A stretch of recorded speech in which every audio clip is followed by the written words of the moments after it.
thanks to the mass success of the Minion movie. Yes, the Minion movie. Because who needs interesting characters that speak English with interesting plot lines? Sing is the new animated film by Illumination, a studio who I think will make more and more and more obvious, predictable, garbage films as they go on. Which is a shame because the first Despicable Me movie is actually pretty good with morals and shit. On paper, this film should be the most shallow, predictable piece of animation. But it wasn't as shit as the trailer suggests it could be. I mean, there was only one fart joke. Granted, it went on for way too long, but it was only one. And no burp jokes.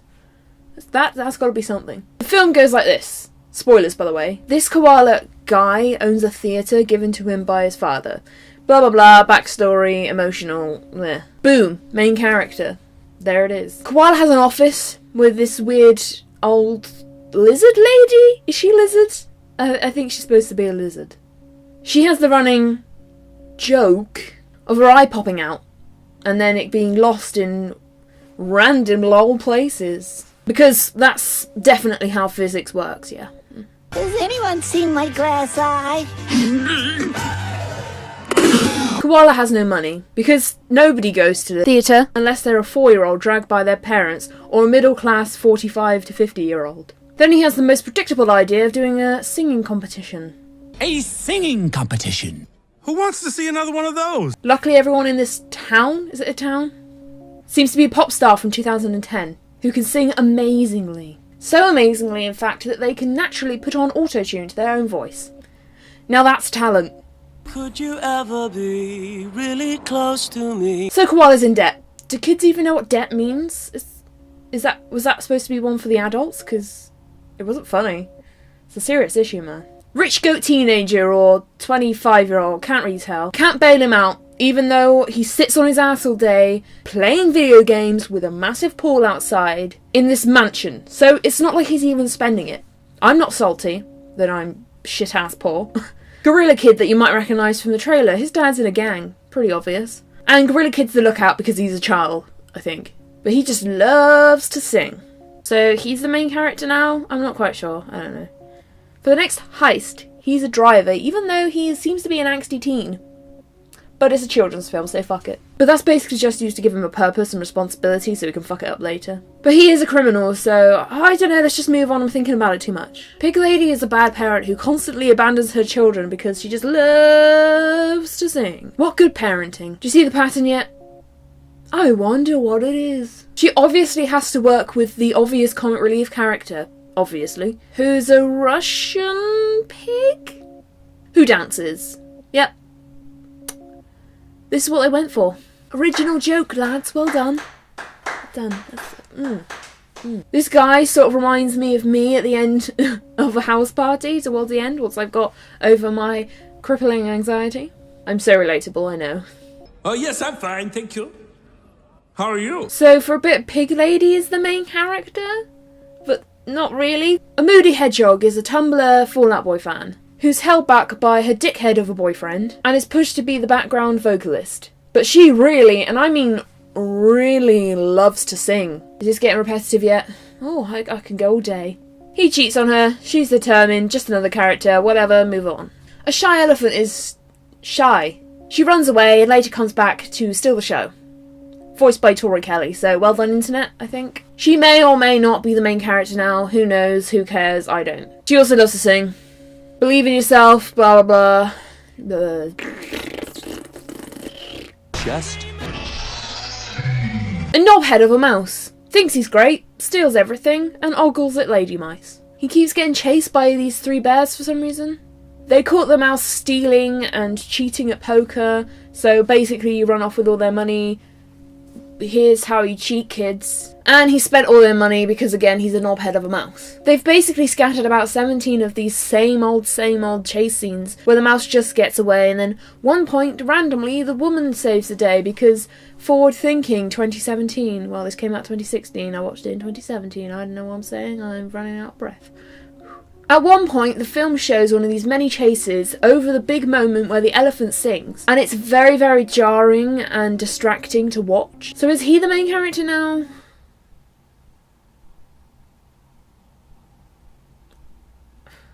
I don't know. Loads of shit goes wrong, so the show keeps getting cancelled. Usually because of a lack of money. Again, Koala Guy's shit-ass poor, so. And if that didn't fuck them over enough, on top of all of that, there's a massive flood in the theatre, and everyone almost dies. This is in a PG children's film. I guess that's why it wasn't a U. Everyone almost gives up, but they don't because there's been hardly any singing in this film called Sing. So they build a shittier version of a stage and decide to perform again because of the power of friendship, I guess. And remember, everyone loves to sing here. And finally, they have the singing competition and finally sing in this film called Sing. There are so many storylines in this film that I gave up caring about anything because that was easier for my brain to handle than to try and keep up with all this shit. So, to sum up the plot, everyone loves to sing, and they do. There are about 5 million main characters, but weirdly no real villain, which I suppose is sort of refreshing, because there's still some peril to do with the flood and money. Is that the right word? Peril? I don't even know. I'm dumb. Whatever. But at times this made the film feel pointless and not really have any focus. You're probably asking, Erin, are these characters actually any good? Well, I will tell you more. Overall, the characters can be relatable, and they aren't too predictable. Like, usually with films with characters that are animals, you get at least one trait from that animal portrayed in them. For example, giraffe, lanky, tall, clumsy. Elephant, big, I suppose she was shy and loud, maybe. Lion, courageous, again loud, has some sort of power over everyone else. Mouse, tiny, maybe has a big ego but can't get his voice across. I don't know. Either that or completely opposite to surprise you. In this film you don't have that. They're just like people, but not because they're animals. I didn't like the style of the animation. I think it was very similar and samey to every other animated film with animals in it. No, it's fine, Tractor. You go. Hurry up. Yeah. See ya. I hate living in the suburbs. Yep, bye. Bye, Tractor. At least it's not cutting the grass this time. Well, anyway. I didn't like the style of the animation, and some of the features were really confusing to me. Just didn't look right. Especially this chick's eyebrows. Just me? Probably just me. Some quick things to mention, starting with the bad. The pacing was all over the place. It went from giving so much information to being so slow and boring and unstimulating that it was just... I just switched off. And I know kids have got short attention spans or whatever, but seriously, calm down. Calm your tits. Rethink.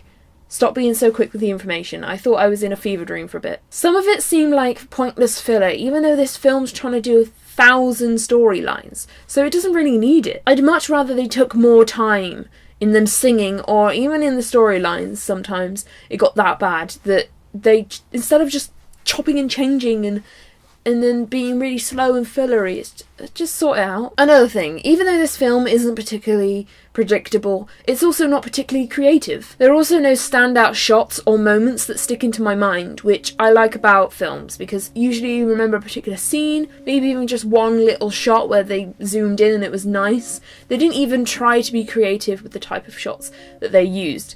I'd much rather a film tried to do things that were a bit different and a bit risky and a bit creative and fail than just not at all. It just really frustrates me. In terms of the good aspects, in my opinion, this film will be good to put on in the background on the TV. To babysit the children, or if the weather's shit like it is today, you can't see that, the camera's pointing at me. But the children who watched it in the cinema with me, they seemed to get a few laughs out of it. Sometimes it was a bit dead for a while, but especially towards the end, they sort of liked it. I really like the slapstick elements. I think they're good for all ages, and they didn't do it too much, they didn't overkill it, which can sometimes happen. They just had enough, and sometimes it was quite different and creative. Just people getting hurt is funny, come on.